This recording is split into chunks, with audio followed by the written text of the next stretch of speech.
नमस्कार दोस्तों, कैसे हैं आप लोग। उम्मीद है अच्छे ही होंगे। आज जिस टॉपिक को मैं डिस्कस करने जा रहा हूं, इस टॉपिक से कभी मैं भी विक्टिम हो सकता था। जी हां, मैं भी पहले लीगल मैनेजर रूप में काम कर चुका हूं कुछ कंपनीज में, तो मेरे साथ यह होते होते रह गया। संजोगवश मैं इसका विक्टिम नहीं बना, लेकिन मेरे कलीग के साथ ऐसा हुआ और इसी डिमांड को पूरा करने के लिए मैंने सोचा कि आज मैं इस वीडियो को बनाऊं और अपने हर उस कलीग को जो कि प्राइवेट फर्म में काम कर रहे हैं उनको डेडिकेट करूं कि आप लोग समझिए कि कहां कहां गलती नहीं करना है रिजाइन मारने वक्त और रिजाइन मारने के बाद ड्यूरिंग नोटिस पीरियड, और क्या क्या हम गलती करते हैं कि कंपनी हम पे हावी होती है और हमारा एनओसी होल्ड कर लेता है और हमारा पीएफ का जो है वो भी होल्ड कर लेता है। तो समझिए, यदि ये सब प्रॉब्लम आएगी तो न्यू कंपनी क्या करेगी।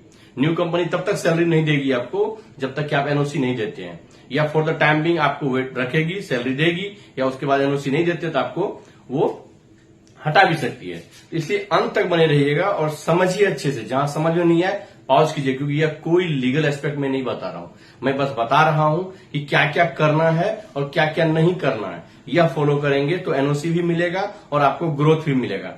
इसलिए अंत तक बने रहिएगा। चलिए समझते हैं एनओसी पाने का सही तरीका। जी हाँ, एनओसी कब मिलेगा? जब हम रिजाइन मारते हैं। तो एनओसी क्या है? No objection certificate. No objection certificate कब मिलता है? जब कंपनी से आपका कोई नाता नहीं होता है, उस समय में एचआर आपको सारा चीज जो है रिजाइन मारे उसके कुछ दिन के बाद एनओसी बन के आता है, चाहे जो भी हेडक्वार्टर है वहां से आता है, या तो आपको मेल पे दिया जाएगा या तो आप कंपनी से जाके ले सकते हैं। मोस्ट प्रोबेबली मेल पे ही आता है और रिजाइन मारने के कुछ दिन के बाद आता है। तो no objection certificate. No objection certificate का जरूरत कब पड़ेगा? न्यू कंपनी में जाएंगे वहां देंगे कि आपकी लायबिलिटी कहीं पिछला कंपनी में तो रह तो नहीं गया था, वो एनओसी देगा, तभी आप एक्सपीरियंस को भी शो करते हैं। तो चलिए समझिए क्या क्या होता है या क्या क्या करना चाहिए। First of all resignation. जब आप रिजाइन मारते हैं तो कैसे मारना है? ये नहीं कि मन में आया रिजाइन मारे, किसी को बताए नहीं, ऑफिस जाना बंद, छुट्टी लेके आए, घर गए, वहीं से रिजाइन मार दिए। एक चीज ध्यान रखिएगा, कभी भी लीव पे घर जाते हैं, हॉलीडे नहीं बोल सकते तो लीव बोलते हैं, चाहे मेडिकल लीव ले, कैजुअल लीव ले, कैसी भी लीव ले, छुट्टी लेके जाते हैं, आवेदन दीजिए और मेल दीजिए अपने हायर अथॉरिटी को। ऐसे नहीं जाना है कि बॉस को बोले कि बच्चे का बर्थडे है निकल लिए, बॉस भी बोल दिए, जब फंसेंगे तो बॉस आप विड्रॉ कर लेंगे। तो ध्यान रखिएगा। तो हमेशा लीव पे जब जाते हैं तो उस समय रिजाइन मत मारिए। लीव पे रिजाइन मारेंगे तो रिजाइनेशन आप एक्सेप्ट नहीं होगा और वो रिजाइन मारने का प्रॉपर तरीका नहीं है। इससे मैंने लिखा ड्यू प्रोसेस फॉलो कीजिए। जो तरीका है, जब आप ज्वाइन किए होंगे, एग्रीमेंट पे साइन किए होंगे तो वहां लिखा होगा रिजाइन मारने का क्या तरीका है और क्या क्या नोटिस पीरियड है। नोटिस पीरियड भी बताया जाता है कि आपको 2 महीने का है, 1 महीने का है, 3 महीने का है। यदि नोटिस पीरियड आप वेव ऑफ करना चाहते हैं तो आपको क्या होगा, उसका पेमेंट करना होगा कंपनी को। नोटिस पीरियड क्यों दिया जाता है? क्योंकि उस पीरियड में आपको वाइंड अप करना है और नए एम्प्लॉय को एंगेज करना है, नए एम्प्लॉय को वो हायर करेंगे, दोनों के लिए ही नोटिस पीरियड दिया जाता है। तो आप क्या करें? ड्यू प्रोसेस फॉलो करें। अब समझिए ड्यू प्रोसेस कैसे फॉलो किया जाएगा? बाय मेल कीजिए। मेल कीजिए, मैं बोलता हूं हो या ना हो, मेल कीजिए। किसको? एचआर को मेल कीजिए, अपने सीनियर बॉस को कीजिए मेल, उसका कंसर्न अथॉरिटी, यदि कोई और भी लोग हैं, ब्रांच के हेड या कोई है, जो भी लगता है कि रेवेन्यू से रिगार्डिंग रिलेटेड हो, ब्रांच मैनेजर के बाद भी कुछ लोग हैं तो उनको भी रखिए सीसी में। सीसी में रखते हुए मेल कीजिए। उसके बाद यदि आप लोगों का एचएमएस सिस्टम है, क्योंकि सिस्टम यदि कंपनी लैपटॉप देती है और आपको एसेसरीज काफी सारा दिया हुआ है तो आपको सिस्टम में कहीं न कहीं दिया था, ऑनलाइन भी आपका अटेंडेंस लगता है और ऑनलाइन भी आपको उस प्रॉपर प्लेटफॉर्म पे जाके रिजाइन मारना है। यदि आप यहां से नहीं मारते, यहां से मारते हैं तो आपका एचआर रिजाइनेशन को होल्ड भी कर सकता है। तो ध्यान रखिएगा, ये दोनों जगह काम कीजिए यदि आपके ऑर्गेनाइजेशन में है तो। चलिए अब next step, notice period. Notice period आपको मैंने बताया, नोटिस पीरियड क्या है? एज पर द एग्रीमेंट है। एग्रीमेंट क्या होगा कि 90 दिन का है, 1 महीने का है, 2 महीने का, जैसा भी होगा वो आपको फुलफिल करना होगा। इसलिए ज्वाइनिंग के समय में आप हर एक टर्म्स कंडीशन जो होते हैं कॉन्ट्रैक्ट के या एग्रीमेंट आप जिसको बोलते हैं उसको अच्छे से पढ़िए। तो नोटिस पीरियड को के समय में क्या करना है क्या नहीं करना समझिए। Flashback your work since joining. जब आप ज्वाइन किए थे तब से लेकर आज तक रिजाइन मारने वक्त कौन कौन काम आपने किया था, सारे काम पे फ्लैशबैक कीजिए। दिमाग में घुमाइए कि कहां कहां पे रिकवरी करने के लिए गए थे। रिकवरी करने गए थे तो क्या डिटेल है आपके पास, या आपने मेल किया था, जो भी था सारा डाटा को कलेक्ट करके रखिए अपने पास। Finish your pending work. Flashback कीजिएगा तो पेंडिंग वर्क पता चलेगा। मान लीजिए किसी से पार्ट पेमेंट उठाए थे और पेमेंट को एंट्री नहीं किए सिस्टम में, तो आपके पास लायबिलिटी बचेगी। खास करके रेवेन्यू से रिलेटेड जो भी कर्मचारी हैं, माइंड में रख लीजिए। जाने से आपको रिजाइन नहीं दिया जाएगा। आपको अपना पेंडिंग वर्क फिनिश करना है, कोशिश कीजिए, वाइंड अप कीजिए। नहीं कर पा रहे हैं तो डिटेल रखिए, जहां तक वाइंड अप किए हैं वहां तक हैंड ओवर कीजिए। ठीक है। Maintain evidences of all your perform work. जितना भी काम किए थे भाई साहब आपने अपने पूरा ड्यूरेशन में, 1 साल 2 साल 3 साल, सबका एविडेंसेस रखिए। ठीक है। कि आपने जब काम किया अपने हायर अथॉरिटी को मेल कीजिए, मेल करके रखिए, उस मेल को भी रखिए अपने पास।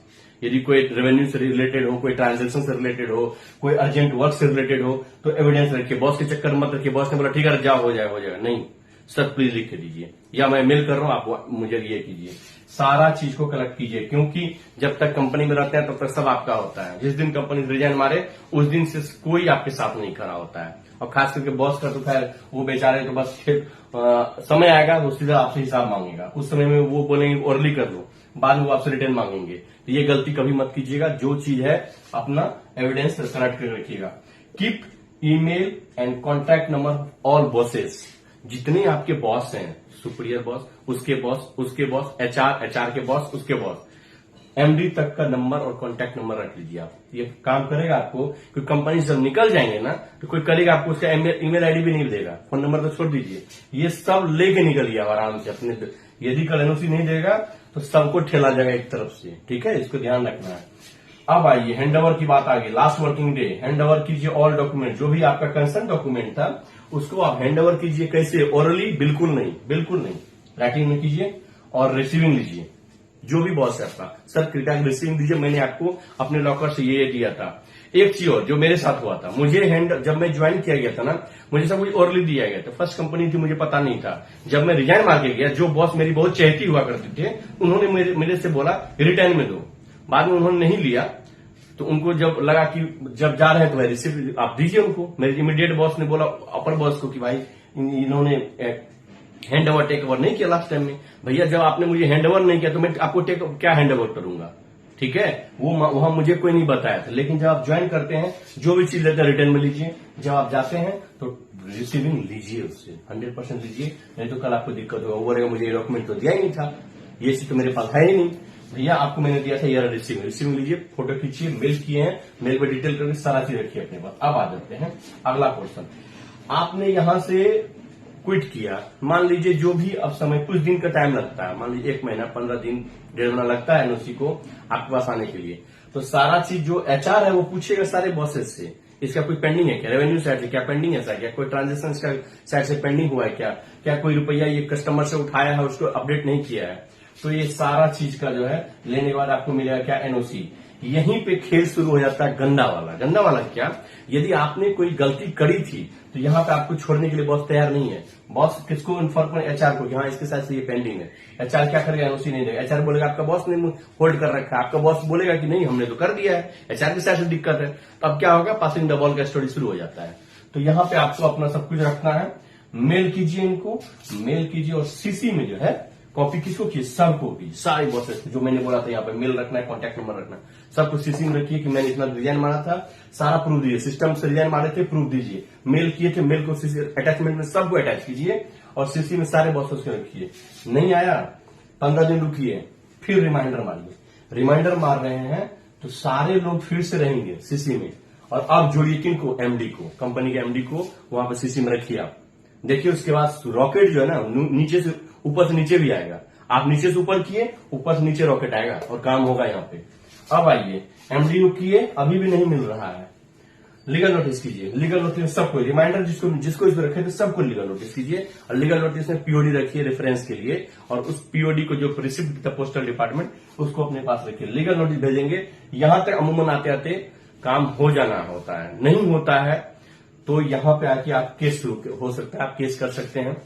आप या तो हाईकोर्ट में रिट फाइल कर सकते हैं, 226 के तहत जा सकते हैं, आर्टिकल 226 के तहत आप रिट कर सकते हैं, या आप लेबर कोर्ट में जा सकते हैं। जो भी अप्रोप्रिएट फॉरम हो वहां पर जाइए, आपका काम हो जाएगा। लेकिन मेरा मानना है यहां पर ज्यादा ज्यादा काम 90% हो जाता है, 95% यहां हो ही जाना है। क्योंकि एमडी पार्टी बनेगा तो जब वहां पे केस होगा वहां पे एमडी को भी पार्टी बनाकर रखिए। एमडी को जहां भी रहे, चेन्नई में रहे, मुंबई में रहे, कहीं भी रहे, वहां से उनको डेट पे आना पड़ेगा।